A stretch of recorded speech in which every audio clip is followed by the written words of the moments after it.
You're 13 years old and your mother suddenly collapses. Her breaths are shallow. Her lips are turning blue. You grab the phone and dial 911 because that's what you've been taught to do. The dispatcher answers. You give the address. You follow every instruction. You trust that help is coming. But it isn't. Because while you fight to keep your mom alive, first responders are rushing to the wrong place. And by the time they realize their mistake, it's already too late. DC 911. What's the location of your emergency?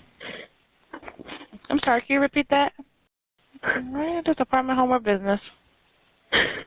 What? Is this an apartment or a private home? Private home. And what's the emergency? My mom just fainted. Alright, is she breathing? Is she breathing normally? So. What? Do you see her chest rising and falling?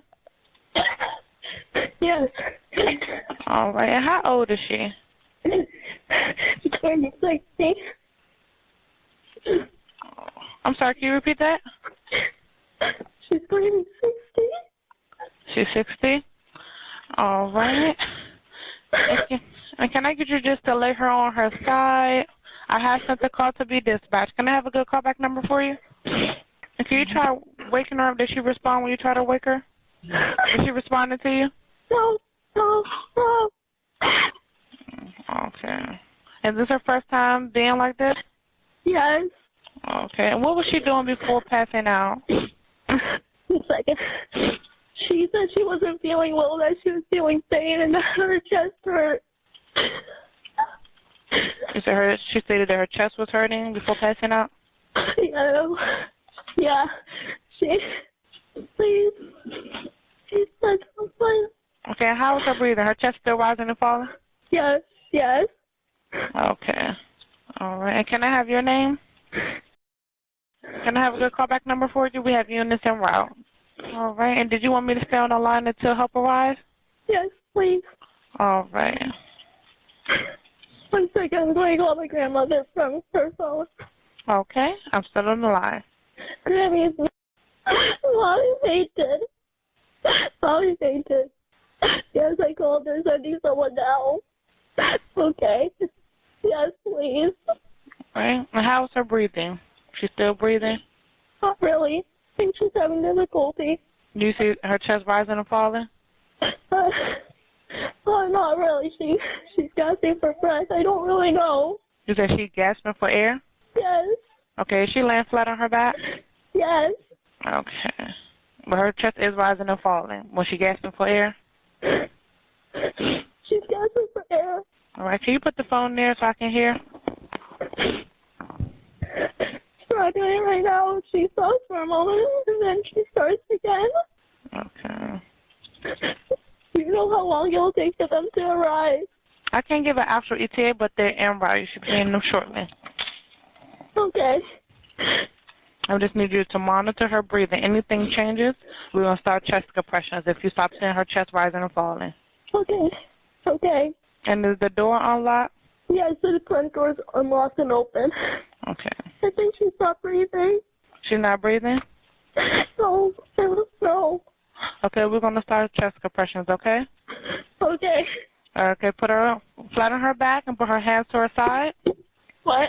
Hands to her side, okay. And put the phone on speaker so you can hear me. Okay. Okay, I'm going to need you to kneel to her side and put your hand in the center of her chest right between the nipples and put your hand on top of the other. With straight arms, I'm going to need you to push down as hard as you can, just like pumping the chest. And let's start, okay? I need you to count out loud with me, okay? 1, 2, 3, 4. 1, 2, 3, 4. 1, 2, 3, 4. Okay, we got a permit. They just pulled up. Okay, we're going to keep the chest compressions until they take over, okay?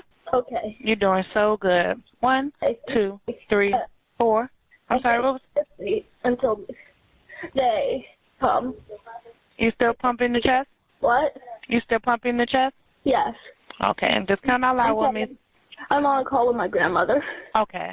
And just keep pumping the chest. 1, 2, 3, 4. Sorry, what? 1, 2, 3, 4. You're doing good. Let me know when the paramedics come in. 1, Okay. 2, 3, 4. Oh, you still pumping the chest? Yes. Okay.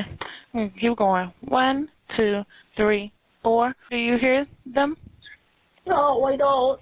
Okay. Just keep pumping the chest. All right. You still pumping the chest? 1, Yes. 2, 3, 4. 1, 2, 3, 4. 1, 2, 3, 4. 1, 2, 3, 4. And that's it.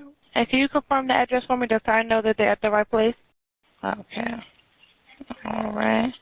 Okay, how is she doing? She's still not breathing. She's not responding. She's not responding? Okay, keep up the chest. 1, 2, 3, 4. 2, 3, 4. 1, 2, 3, 4. 1. Is that paramedic? No, it's not. Okay. 1, 2, 3, 4. 1, 2, 3, 4. 1, 2, 3, 4. 1, 2, 3, 4. Okay. 1, 2, 3, 4. You still on the phone with your grandmother? Yes, I am. Okay. And you still doing chest compressions? Yes. Okay. We're going to keep up in the chest. And you're the only one home? Yes. Okay. We're going to keep up. 1, 2, 3, 4. 1, 2, 3, 4. Is she still not responding to her name when you try to wake her? No, not. Okay. Is she still not breathing? No, she's not. Okay, just keep pumping the chest. 1, 2, 3, 4. 1, 2, 3. I can hear the paramedics. You hear them? Okay, just keep punching until they take over. 1, 2, 3, 4. 1, 2, 3, 4. 1, 2, 3, 4. 1, 2, 3, 4. You're doing so good. You're doing such a good job. 1, 2, 3, 4. We're just going to keep going until they take over. And let me know once they taken over. Okay? Okay.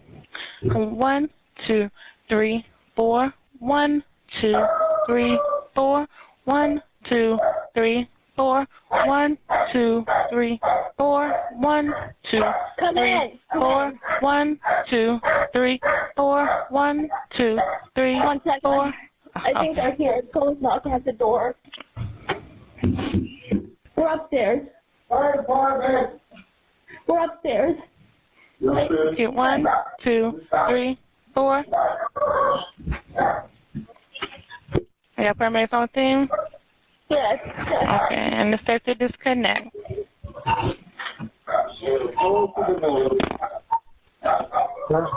What? A couple minutes, I'm not sure. I don't really know.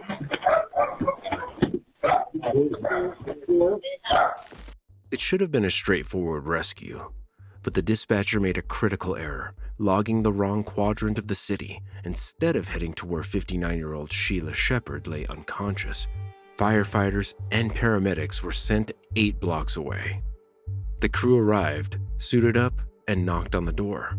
But inside, nothing. No one in distress. No child begging for help. They were in the wrong place. And the dispatcher didn't catch it until the firefighters finally radioed back. But by the time they rerouted to the correct address, Sheila's daughter had been alone for nearly 20 minutes, pressing on her mother's chest, counting out compressions, waiting for sirens that still hadn't come. Time was running out. Sheila's pulse was weak. Her daughter was pleading for help, but no one was there. For the teen, every second was agonizing. She kept believing that at any moment, paramedics would burst through the door, that sirens would cut through the silence, that someone, anyone, would come to save her mother. But those minutes stretched on, and no one came. When paramedics finally arrived, the 59-year-old was in full cardiac arrest. They rushed her to the hospital, but it was too late. Doctors couldn't bring her back. Sheila Shepherd was gone. But it never should have come to this. What makes this mistake worst isn't just the delay, it's the fact that the dispatcher had all the correct information and still got it wrong. This wasn't a case of bad reception, slurred speech, or missing details. Sheila's daughter gave the address correctly, twice. And yet, help was sent to a completely different part of the city. Despite the 911 recording proving the truth, when pressed for answers, Washington, D.C. city officials refused to acknowledge the mistake. She's told help is on the way, but it turned out it wasn't on the way. And by the time they got there was nothing that could be done to save Sheila Shepherd. All you have to do is listen to the radio traffic, and you know the mistakes are not rare. Mayor Muriel Bowser, Deputy Mayor Roger Mitchell, and OUC Director Karima Holmes all deflected responsibility, hinting that maybe Sheila's daughter gave the wrong address, even though the evidence proves otherwise. Now, if you want to pick out or cherry pick one or two calls, you can do that. Even when a local media agency requested all the records that confirmed the dispatcher's error, the city remained silent. No explanation, no public statement, no accountability. My poor daughter. I just can't even believe it. I still see her running up the steps. Everything in her life was honestly, totally about family and friends. And this wasn't an isolated case. DC's 911 system is failing people over and over again. This is not cherry-picking data. It's a documented, troubling pattern that jeopardizes the safety of our residents. Just from January to August, that there were 5 times more in that year alone than all the previous 5 years. They're either underreporting the statistics or suddenly there's a big surge in bad addresses. You can't have it both ways. Just a few months before Sheila's death, firefighters were sent to the wrong address while a resident's home burned. And that same year, a woman called 911 to report a man having a seizure near the AT&T store at the Gallery Place metro station in Northwest DC. She gave the location clearly, yet when dispatchers entered the address into their system, they marked it as northeast, 1.7 miles away. While emergency crews searched the wrong streets, the man lay on the ground, waiting. It took 30 minutes for help to reach him. Fortunately, he survived, but it should have never taken that long. 4 years later, this is still a problem. In August 2024, a desperate call came in about a 5-month-old baby in cardiac arrest. 2 separate callers told 911 the child wasn't breathing. CPR was in progress, but just minutes before those calls, DC's dispatch system crashed. The 5th system failure since May. By my count, this is the 5th time since May 23rd that their computer system went down. One of those was the global CrowdStrike failure that impacted a lot of 911 centers and other agencies. But the 4 other times, they've never given an explanation. With the automated system down, dispatchers had to relay information manually, slowing everything down. It took nearly 25 minutes for a paramedic to arrive. The baby didn't survive. A fragile life lost.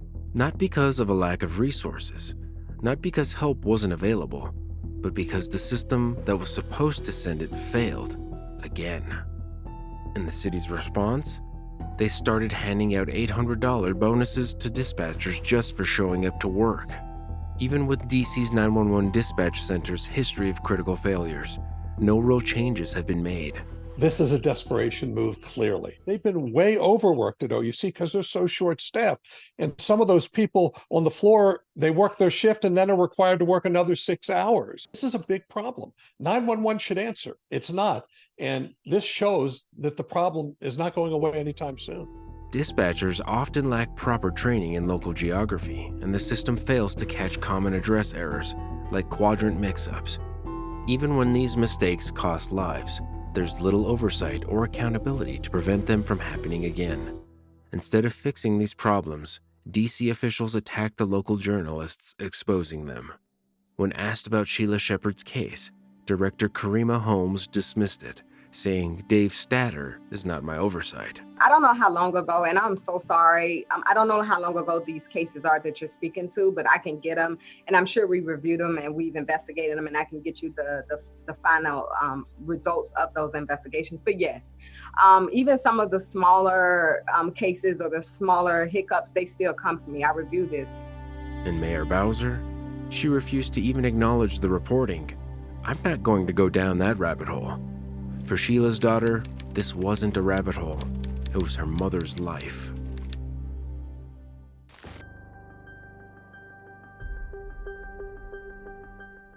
A teenager's chilling last words were recorded in a 911 call.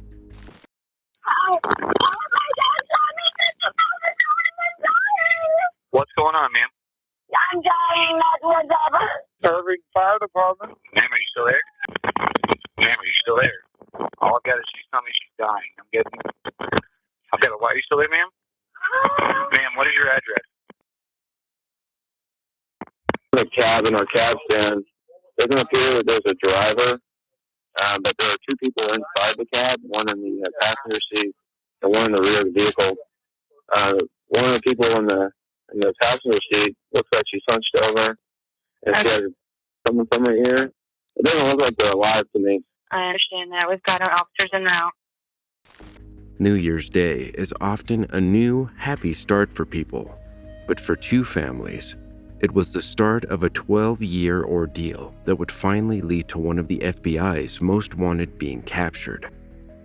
In 1987, 15-year-old Patricia Owen married 30-year-old Yasser Saeed to escape the poverty her family lived in. From the beginning, her family disapproved of the marriage. Saeed was from Egypt but got his green card a few months later. Things were fine at first, but Yasser soon became more controlling and eventually abusive. He would often tell Patricia it was a mistake to marry an American. At just 16, Patricia had their first child, Islam. In 1989, their daughter Amina was born, and Sarah followed the year after.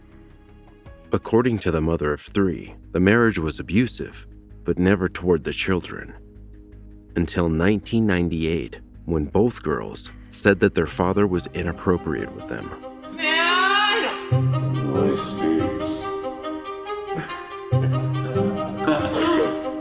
I'm erasing this tape. Yes, I will. This is illegal. You have me interview and you're sleeping. Hey, yes, sir. Patricia took them to the hospital, but said doctors reported no signs of abuse. In contrast, the paperwork said, exam does not rule out sexual abuse. Nevertheless, the three moved to Patricia's mother's house. Yasser continually threatened and stalked them until he was arrested for retaliation. To keep their father out of jail, the sisters were told to say it didn't happen. They said they wanted the charges dropped, telling investigators that they only made the claims so that they could go live with their grandmother. However, Amina wrote a letter to her aunt, Connie, begging her to help them. She took it to Child Protective Services, and in the meantime, Patricia took the letter from Connie and moved back in with Yasser. The family moved to Maryland for a few months, then went to Egypt for a while before moving back to Texas. Patricia said she was scared Yasser would harm her parents, but when her younger sister made the same claims against the man, the mother again said she knew nothing about it. The family was too scared to report the abuse to the police. As would be the theme of their lives, the allegations were swept under the rug.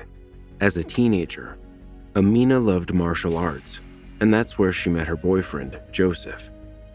They had the typical young teenage love, always together. Amina was adored by her friends and teachers. She was funny and talkative, but Joseph was in awe of her. She was the kind of person I could have had the worst day at school, maybe arguing with my mom or something, and within a minute of being around her, nothing else mattered. She just had a very strong presence about her. She was just one of a kind. Sarah was quiet and academic. She wanted to be a doctor. The teen also had a boyfriend, Eric. Their relationship was described as puppy love, but Yasser disapproved of his daughters dating American men. It's unknown if Sarah told her boyfriend about the situation in the Saeed home, but as Amina and Joseph grew closer, she opened up. According to her, Yasser was controlling and abusive towards the girls. Their brother was treated differently, like he was the chosen child. Joseph confided in his mother, who then took Amina under her wing. He was desperate to save her from her father, even if it meant eloping. The sisters were fearful of Yasser. He followed them everywhere. Sarah was punished for being too friendly with customers at her part-time job. She can't see us from inside, right? Oh. Huh? No. She smiled to the customers. Bella, she has to. Part of her job. She's in trouble. Amina even believed her car was bugged. She wouldn't even use a public phone. Instead, the couple wrote letters to each other. Those letters would later cause more trouble than expected. When Amina turned 16, Yasser took her to Egypt to be married off to a 47-year-old man. She refused, writing in an email, "They are literally selling us." Somehow, the teen managed to go back to Texas afterward. Until her father found the letters between the couple, Amina said it was all made up, a fake relationship. But the family moved to Louisville overnight. By this point, Amina had already told Joseph's family that she was petrified that her father would kill her or send her to Egypt. Desperate to contact Joseph, Amina emailed their martial arts instructor. He reached out to Joseph's father to ask what to do about what the email laid out. The information was passed on to Joseph's mother, who mailed the teen back. Amina responded with terrifying news. Yasser wanted to kill her boyfriend. Yasser wasn't abusive toward the kids. It was just me. He was abusive too.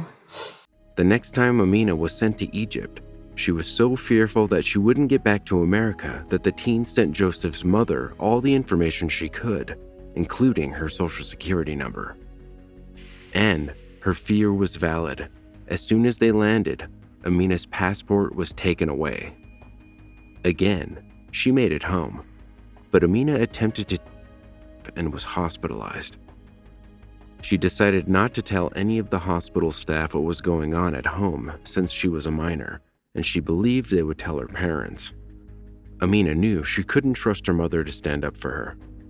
Finally, over Christmas 2007, Patricia called her sister and said that Yasser had threatened to kill Amina for dating an American. The mother had decided it was best that they left him and went to live with her family again.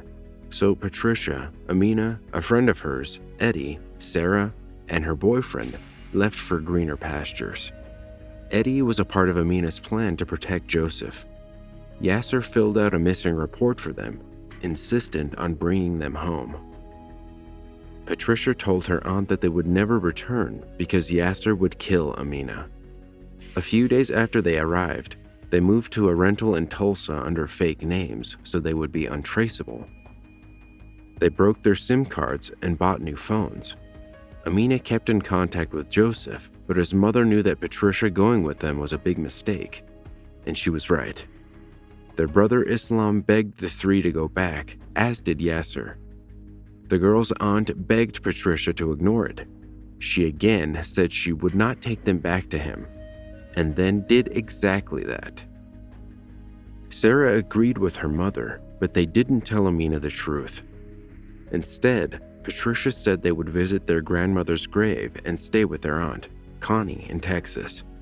The minute they got to the house, Amina got upset that she had been lied to and her escape had been foiled.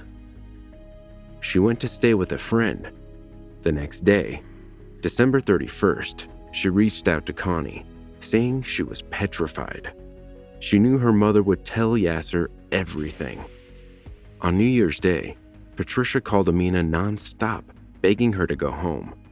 Sarah tried to convince her sister as well.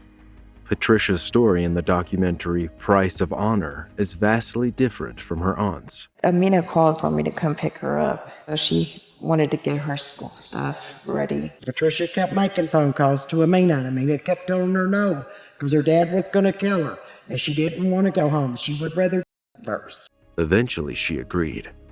Joseph recalled their conversation that day. Just telling her no, that was a horrible idea, just to stay gone. And she told me that she had to do what she had to do. And she loved me. Yasser said he wanted to take the sisters out for dinner and talk to them that night. He parked the taxi at a hotel, shot Amina twice in the chest and Sarah 9 times. Sarah called 911 twice, and the line was open for 42 minutes. Yasser fled the scene, covered in blood, leaving his daughters to die. He didn't resurface for 12 years. At the funeral, Sarah and Amina's brother, Islam, got into a verbal altercation with Joseph. He blamed the boyfriend for the murder and told him to leave. Joseph landed up in hospital with depression and grief. He couldn't get back to reality after losing Amina. The only thing that made him keep himself alive was his promise to the love of his life. When her father kills her, he can't hurt himself. The day after her daughter's funeral, Patricia moved in with Yasser's brother and family. According to her family, she didn't want her husband's picture out there, even though he was on the run for killing her children. Amina had warned those close to her that her uncles would resort to violence if anything happened to her father, but Patricia's family wanted justice, as did Joseph's mother. A couple of days before her murder, she posted on her page that she did not want to become a memory. She'll never be a memory. She'll always be a part of our lives.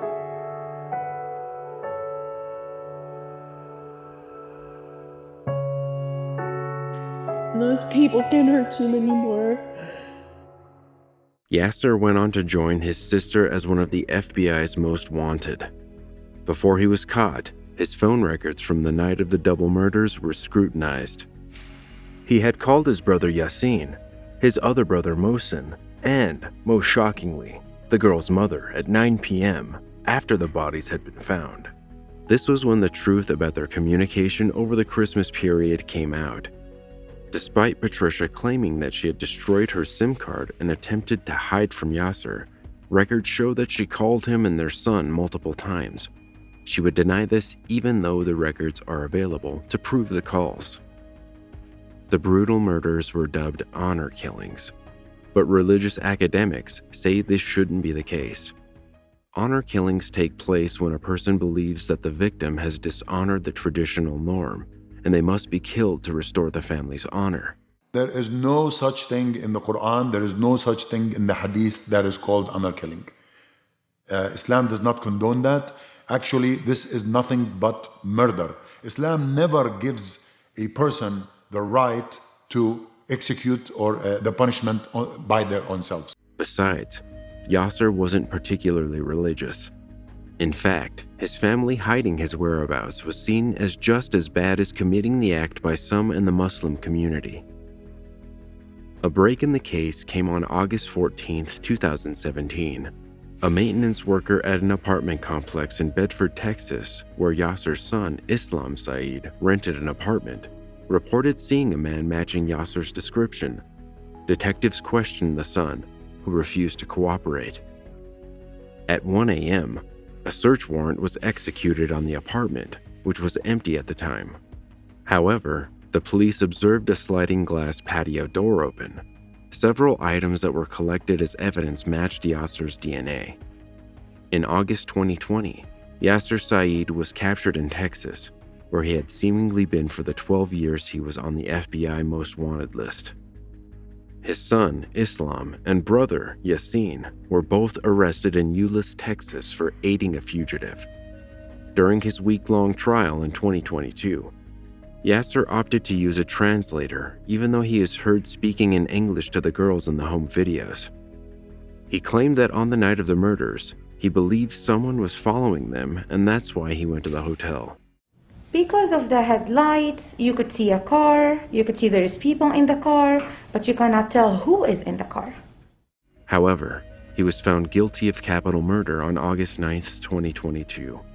Prosecutors did not pursue the death penalty, meaning Yasser Saeed received an automatic life sentence.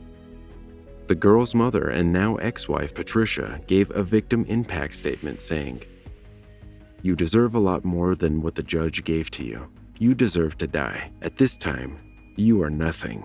You are a prisoner and a murderer and the devil."